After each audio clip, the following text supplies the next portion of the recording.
Donc, la loi de Snell-Descartes nous permet de calculer la déviation, donc l'angle réfracté. Si on reprend notre schéma avec un rayon incident qui arrive sur une surface, l'angle incident est le même que l'angle réfléchi, donc on a un rayon qui réfléchit et ensuite on a notre angle réfracté. La loi de Snell-Descartes s'exprime selon N1 fois sin de θ1 est égal à N2 fois sin de θ2. On se rappelle que N, c'est l'indice de réfraction du milieu. Donc, indice de réfraction du milieu 1, N1, N2, indice de réfraction du milieu 2, θ1, θ2. Il faut faire très attention ici aux indices parce que vous allez voir les indices 1, 2 va changer. Parce que là, sur cet exemple-ci, on passe d'un milieu 1 à un milieu 2, mais on peut passer d'un milieu 1 à un milieu 2, à un milieu 3, à un milieu 4, etc. Et l'angle réfracté d'un milieu va devenir l'angle incident.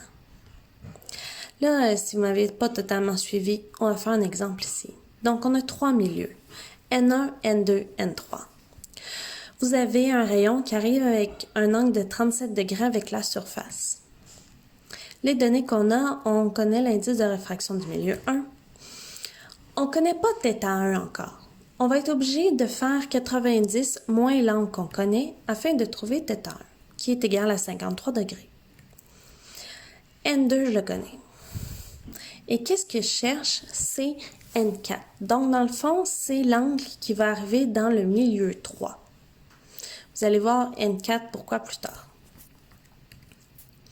Là, je vais faire la réfraction entre le milieu 1 et le milieu 2. J'applique ma loi de Snell-Descartes. J'isole θ2. Vous auriez pu tout de suite remplacer par les chiffres. Moi, je remplace par les chiffres par la suite et je trouve un angle de 33 degrés. Faites attention que votre calculatrice soit bien en degrés et non en radian ou en gradient. Donc, qu'est-ce que je fais? C'est je trace le rayon réfracté et j'entre aussi l'angle dans mes données. Donc, je trace le rayon réfracté de la surface du haut jusqu'à la surface du bas parce qu'ensuite, dans N3, je ne sais pas ce qui arrive pour l'instant.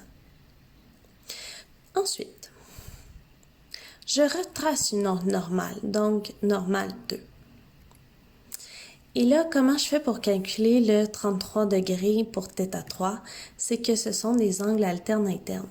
Donc là, je ne sais pas si vous voyez, mais mon rayon réfracté va devenir mon rayon incident 2.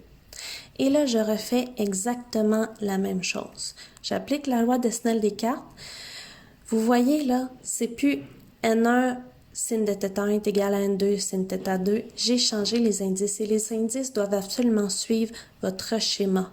Donc, vous voyez, N2 sin de θ3 est égal à N3 sin de θ4. Ça doit absolument suivre votre schéma, sinon on se perd complètement. J'isole, je remplace par des chiffres. Vous auriez pu remplacer par des chiffres au tout début. Moi, j'aime mieux isoler. Et je trouve 37 degrés et je le trace. Théoriquement, je le trace jusqu'en bas et je continuerai jusqu'à la sortie du rayon. Nous, on va s'arrêter là. Donc, j'obtiens un angle de 37 degrés. Faites vraiment attention à vos indices et rappelez-vous, ce qui est incident va donner un réfracté et ce qui est réfracté va éventuellement se transformer en incident. Donc, c'est vraiment de jouer ici avec le départ et la fin. Si vous avez des questions, écrivez-moi.